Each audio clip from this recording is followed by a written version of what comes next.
Salam berdoa berjaga di akhir zaman. Kita akan belajar bedah kitab Wahyu dalam bentuk pengantar dan ringkasan.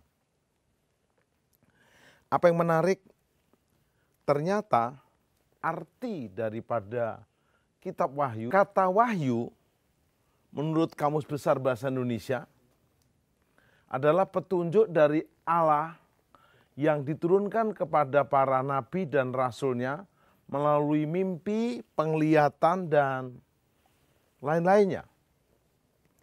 Sedangkan etimologi bahasa Arabnya, wahyu adalah memberi arti sebuah hal yang mengungkap, waha, mengungkap, menyingkap, atau memberikan inspirasi ilahi. Dari sini kita mengerti bahwa suka nggak suka sebagai gereja Tuhan di akhir zaman, orang percaya di akhir zaman, kita harus mempelajari kitab Wahyu.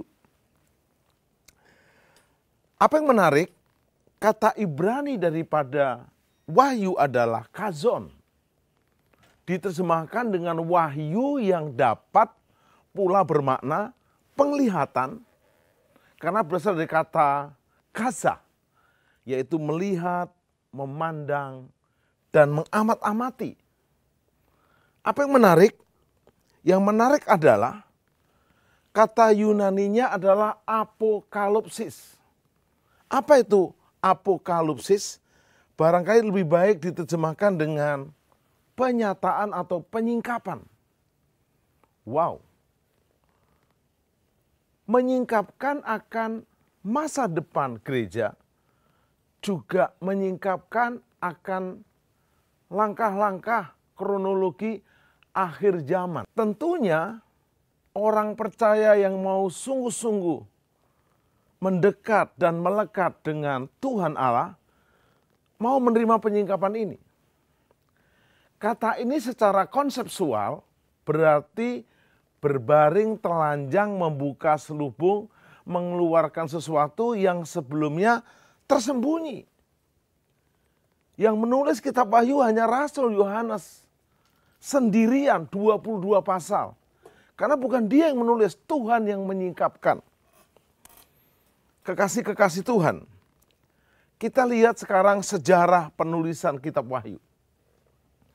Sejarah penulisan kitab Wahyu dimulai pada zaman Justinus, lebih kurang pada tahun 1060 Masehi, yaitu sekitar abad kedua Masehi. Dan penulis kitab Wahyu ini adalah rasul muda yang dikasihi Tuhan Yesus, yaitu Rasul Yohanes. Dia juga disebut Rasul Yohanes bin Zebedius. Ia disamakan dengan penulis Injil Yohanes dan juga surat-surat Yohanes. Apa yang kita bisa pelajari waktu dan tempat penulisan kitab? Kitab ini ditulis kira-kira pada tahun 90 sampai 96 Masehi di Pulau Patmos, yaitu di sebuah pulau kecil di perairan pantai Yunani. Tempat di mana dia dibuang karena membela imannya. Dari 12 rasul Yesus, murid-murid Yesus, satu memang berkhianat, Judas, diganti Matias. Dan 12 rasul ini seluruhnya, 11-nya sisa Yohanes, mati syahid, mati martir. Thomas dikuliti di India, Yakobus dipenggal lehernya, Petrus disalibkan, kepala di bawah di Roma. Satu-satunya yang mati umur tua adalah Rasul Yohanes ini. Dia sempat digoreng di minyak yang mendidih, dia nggak mati, dibuang di Pulau Patmos. Saya bersyukur saya sempat dikasih karunia Tuhan berkunjung ke pulau ini. Baru sekali ke Pulau Patmos. Waktu itu kami dari Turki naik kapal kira 5-6 jam, PP 12 jam ke pulau ini. Pulau ini pulau yang berbatu-batu, semua pulaunya berbatu. Tidak ada hasil bumi, tidak ada hasil minyak, atau nikel, atau benda-benda logam lainnya yang menarik atau yang mulia, nggak ada. Tapi pulau ini terkenal menjadi tempat wisata internasional karena Yohanes rasulnya pernah ditemui Tuhan di sana. Jadi saudara tidak usah kecil hati kalau kau tidak punya sumber apa-apa, asal kau menerima perjumpaan pribadi dengan Tuhan. Dan yang menarik,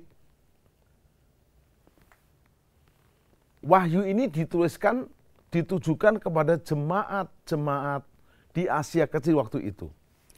7 jemaat ini adalah mewakili gereja Tuhan sepanjang masa. Ada jemaat Efesus, jemaat Smyrna, jemaat Pergamus, jemaat Tiatira, jemaat Sardis, jemaat Philadelphia, dan jemaat Laodikia. 7 jemaat ini diberi surat mewakili gereja Tuhan sepanjang masa dan gereja Tuhan hari ini di masa akhir zaman. Kekasih-kekasih Tuhan, kita akan melihat 3 garis besar daripada kitab Wahyu ini. Wahyu ini terdiri dari 22 pasal. Idenya adalah Tuhan Yesus datang segera. Tuhan Yesus datang segera. Tuhan Yesus datang segera. Tuhan Yesus datang segera. Tuhan Yesus datang segera. 5 kali ditulis. Baik di Wahyu 3 ayat 11. Peganglah apa yang ada padamu, supaya tidak seorang mengambil mahkotamu. Karena Tuhan segera akan datang. Waktunya sudah dekat. Juga ditulis di Wahyu 22 ayat 20. Dan di wahyu-wahyu ini menyatakan bahwa ada 3 bagian besar yang tertulis dapat diringkas dari kitab Wahyu ini. Ditulis dalam Wahyu 1 ayat 19. Ada 3 garis besar. Nah, kita akan lihat sekarang ternyata 3 garis besar itu dari ringkasan isi kitab Wahyu ini adalah hal-hal yang telah terjadi. Ini Wahyu 1 pasal 1 ayat 1 sampai 20. Juga hal-hal yang sedang terjadi. Wahyu pasal 2 ayat 1 dan juga Wahyu 3 ayat yang ke-22. Dan terakhir hal-hal yang akan terjadi di Wahyu pasal 4 sampai pasal yang ke-22. Kekasih-kekasih Tuhan, kita akan coba bedah pelan-pelan. Memang agak berat, nggak apa-apa. Walaupun berat tapi bisa dibedah. Saya mencoba memberikan sebuah inspirasi. Aduh Pak Tim, kenapa kita harus belajar kitab yang agak rumit ini? Tidak rumit. Wahyu ini rahasianya adalah Wahyu pasal 1 ayat 1. Inilah wahyu Tuhan Yesus Kristus. Ini wahyunya Tuhan sendiri.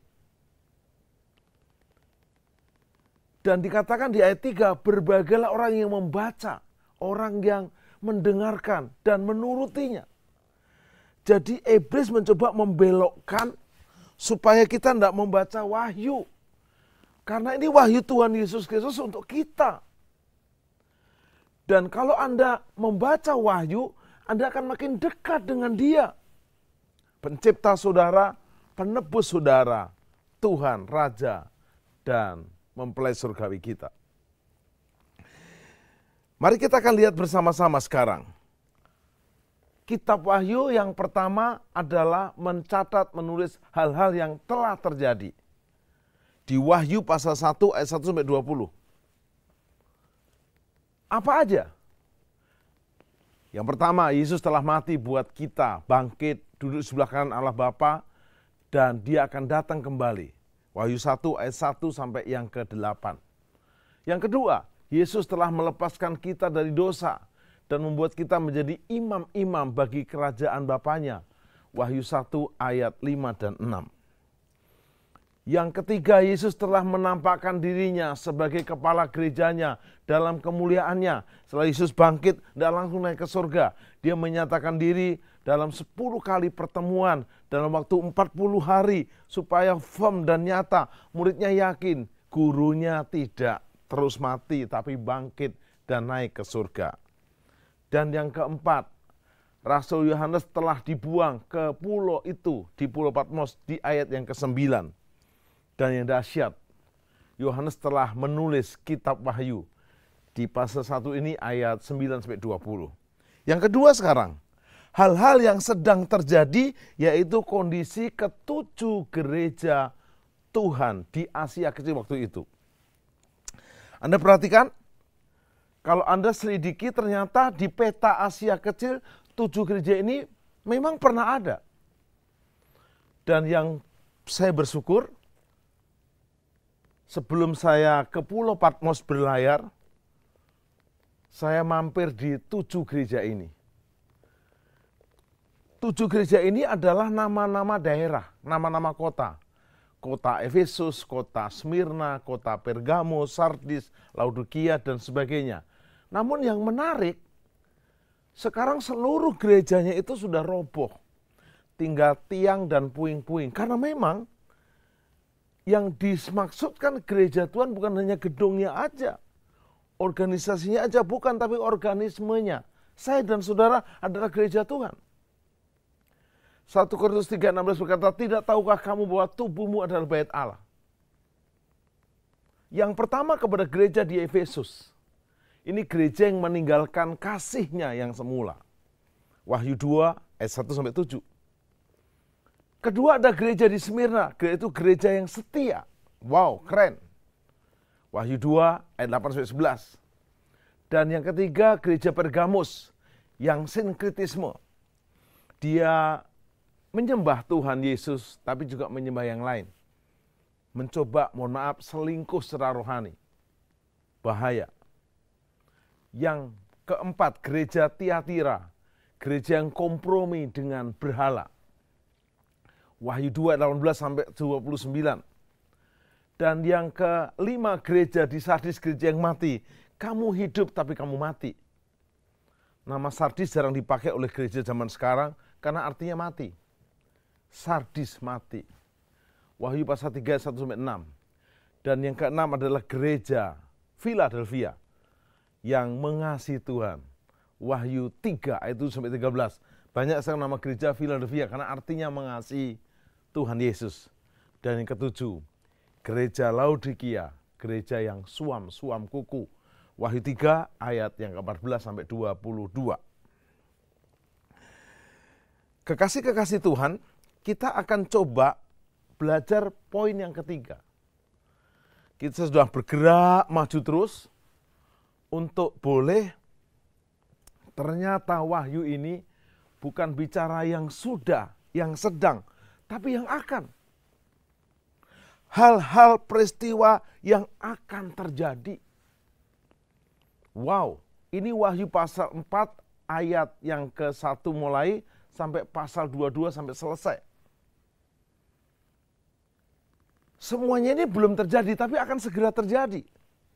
Yang pertama, Wahyu 4 ayat 1 sampai 11. Pengangkatan gereja. Bapak Ibu Saudara, waktu gereja diangkat, orang percaya yang sungguh-sungguh diangkat, rapture, maka ini menandakan hari-hari ini kita harus berdoa dan berjaga. Belum terjadi, akan terjadi. Saya belum diangkat, saudara belum diangkat, tapi siap-siap. Yang kedua, suasana yang mengharukan dan menegangkan kursi pengadilan Kristus di Wahyu pasal 5 ayat 1 sampai yang ke-14. Dan yang ketiga, kita akan lihat tribulasi atau sengsara besar. Yaitu pasal yang ke-6 sampai 19. Wow.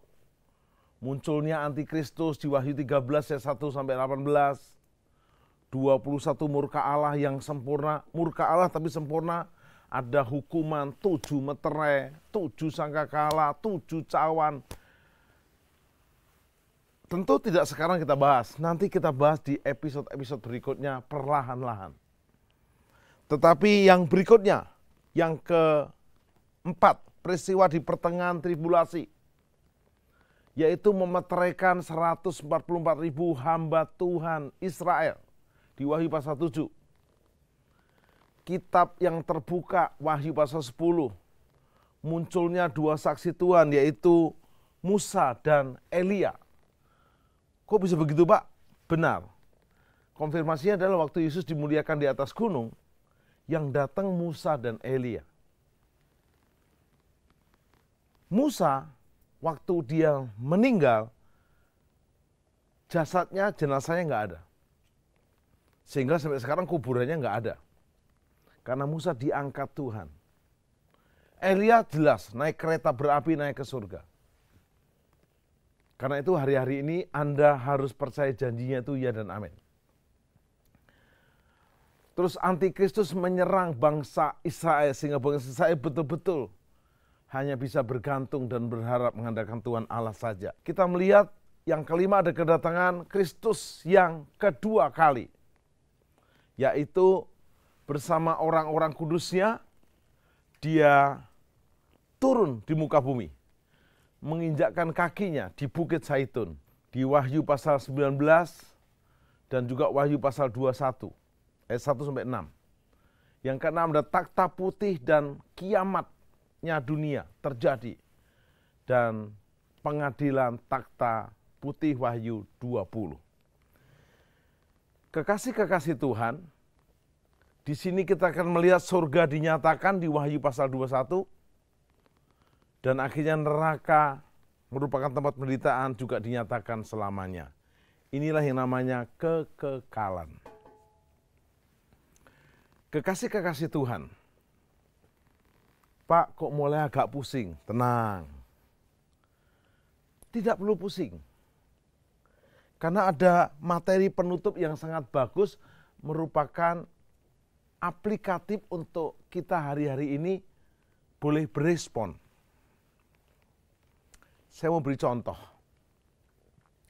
Zaman dahulu belum ada Waze, aplikasi petunjuk jalan, atau Google Map belum ada. Sehingga kita harus memakai yang namanya buku, map, peta. Kita sedang ada di negara lain, di kota lain, kita mengejar waktu untuk cari pelabuhan udara, pelabuhan laut. Maka kita akan bongkar buku itu. Agak sulit, tapi kita tetap bongkar sebisanya. Memang agak rumit, tapi akhirnya kita menemukan petunjuk. Dan kita sampai ke tujuan kita. Hari-hari ini sudah akhirnya akhir zaman.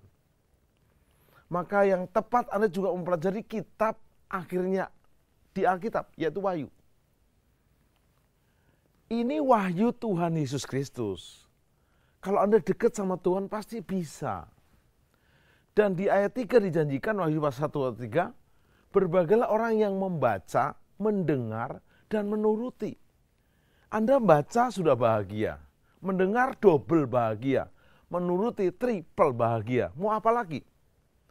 Bahagia jenis ini tidak dijual online, tidak ada di mall, tidak bisa dibeli. Praktek, karena itu iblis mencoba, jangan baca Wahyu. Saya juga mau bersaksi, saya melayani sejak umur 15 tahun, berarti 40 tahun lalu. Saya oleh anugerah Tuhan menjadi gembala sejak 30 tahun lalu.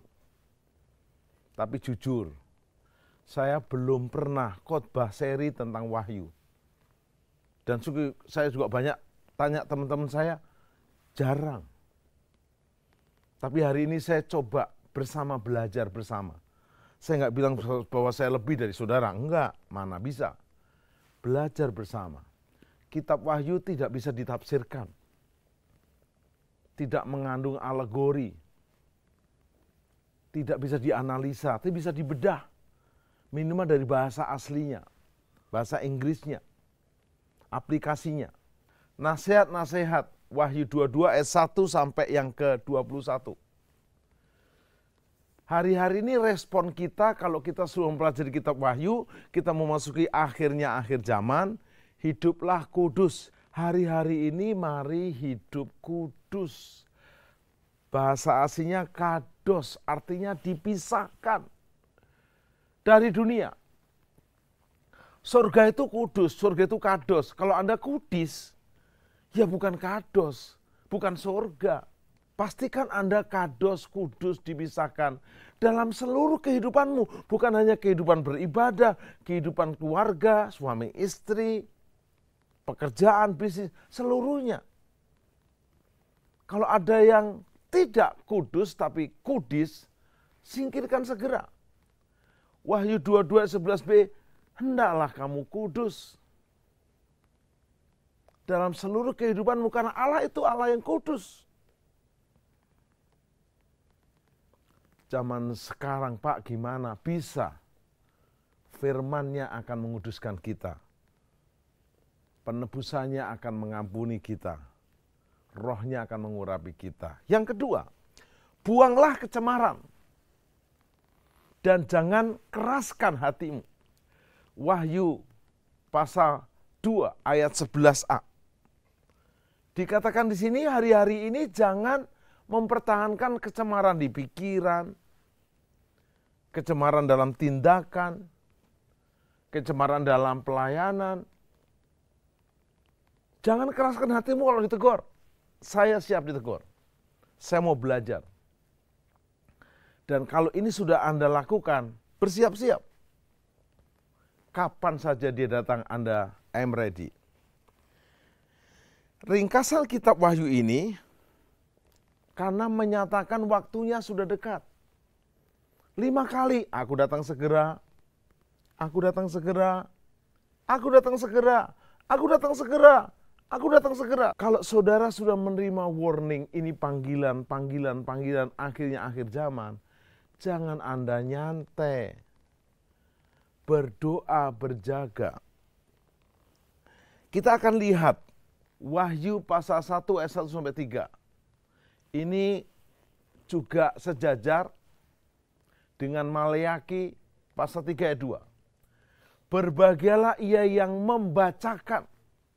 Baru baca saja bahagia. Berbahagialah mereka yang mendengarkan. Wow, double bahagia. Dan juga yang menuruti apa yang ada terus di dalamnya. Triple bahagia. Sebab ini yang penting, waktunya sudah dekat. Mari kita akan lihat sekarang. Ada 2 sikap yang sebagian besar dipilih dan dipersiapkan oleh kalangan orang Kristen. Yang pertama, ini ekstrem kiri. Menganggap kedatangan Yesus hari kiamat adalah masih lama. Dari dulu juga katanya kiamat. Katanya Yesus mau datang, tapi ya nggak datang-datang. Masih lama, ini ekstrem kiri. Yang kedua adalah, kedatangan Yesus kedua sudah sangat dekat. Seperti pencuri yang sedang mau datang di malam hari. Ini ekstrem kanan. Sehingga ada beberapa nabi yang mengaku nabi. Tanggal sekian Tuhan datang. Tanggal sekian Yesus akan turun. Mari kita lihat sekarang apa respon kita. Ternyata tidak ada kepastian yang lebih pasti daripada kedatangan Yesus yang kedua kali. 100% nubuatan tentang Yesus 99% terjadi. Yesus lahir, Yesus melayani, Yesus ditangkap, Yesus mati, dikubur, Yesus bangkit, naik ke surga, duduk di sebelah kanan Allah Bapa. Semuanya digenapi, 99%. 1% dia datang. Tidak ada kepastian yang lebih pasti daripada kedatangan Yesus yang kedua kali. Dia pasti datang. Apa aplikasinya buat kita hari-hari ini? Ingat, berjaga-jaga. Wahyu 3:1-6 dikatakan, karena jikalau engkau tidak berjaga-jaga, aku akan datang seperti pencuri. Dia akan datang sebagai pencuri kalau kita bukan muridnya, kita bukan mempelainya. Kita orang yang jalan semaunya sendiri. Mari Anda dan saya berjaga-jaga dengan kualitas. Matius 25.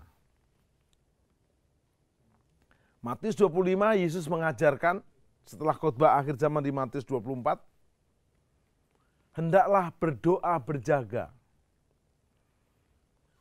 Kedatangan Yesus kedua kali seperti zaman Nuh. Di sebelah kiri banyak orang makan, minum, kawin, mengawinkan, berbuat dosa. Di sebelah kanan ada orang yang ketakutan. Kita jalur tengah aja, jalur Alkitab. Ada yang terlalu ekstrim, jual harta, jual kekayaan, lalu menanti-nanti Tuhan datang. Bahkan ada aliran sesat yang mengajar mereka bunuh diri ketemu Tuhan. Ngawur semuanya. Jalan tengah. Siapkah kita menyambut kedatangannya yang dia berkata, aku datang segera. Respon kita harus berdoa berjaga seperti Nuh. Dia hidup benar, walk with God, berjalan bersama Tuhan, dan siap membangun bahtera pelayanan. Kalau Nuh tidak membuat bahtera pelayanan, dia nggak selamat, keluarganya nggak selamat. Pastikan engkau selamat, keluargamu selamat. Anda berdoa berjaga dengan kualitas Kristen yang berkualitas seperti 5 gadis yang bijaksana, bawa pelita dan bawa minyak. Berkualitas murid yang mengembangkan dan melipat gandakan talenta. Berkualitas Kristen, murid, pelayan yang berkarakter domba bukan kambing. Bapak Ibu Saudara, sampai hari ini saya pun tidak tahu persis tanggal dan waktunya kapan. Tapi Yesus berkata, waktunya kau tidak perlu tahu. Tandanya sudah jelas, berjaga-jaga, berdoa. Belum terlambat hari ini kalau engkau setelah menerima pelajaran ini, kau membuat sebuah komitmen baru. Kalau kau anak yang terhilang, kembali pulang. Tersesat, kembali pulang. Jangan keraskan hatimu, bertobat. Saya menyampaikan firman ini bukan hanya untuk kalangan tertentu, semua kalangan. Berapapun besar dosamu, engkau bisa diampuni. Yesus datang, Lukas 19 ayat 10, mencari orang yang berdosa, yang tidak diselamatkan. Bertobat dari dosamu, jadikan Yesus Isa Masih Juru Selamat dan Tuhanmu. Pasti engkau diselamatkan. Percayalah kepada Yesus, Kisah Rasul, pasal 16 ayat 31. Engkau dan seisi rumahmu diselamatkan. Mari kita berdoa. Bapak, belum terlambat, hari ini kami mengikuti program ini. Bukan hanya mau belajar dari kitab Wahyu, kami mau berubah. Yang sudah jadi murid akan melipat gandakan pemuridan. Sehingga kami siap menjadi mempelai Kristus, mempelai surgawi. Dan kami yang belum memiliki keselamatan, kami mau bertobat. Kami anak terhilang, kami mau kembali. Supaya kami memilih seperti Kisah Rasul 16 ayat 31. Percaya kepada Yesus, maka kami dan seisi rumah kami diselamatkan. Terima kasih Bapa. Berkat dari Allah Bapa, Tuhan Yesus dan Roh Kudus berlimpah atas kita. Sampai jumpa. Salam berdoa dan berjaga senantiasa.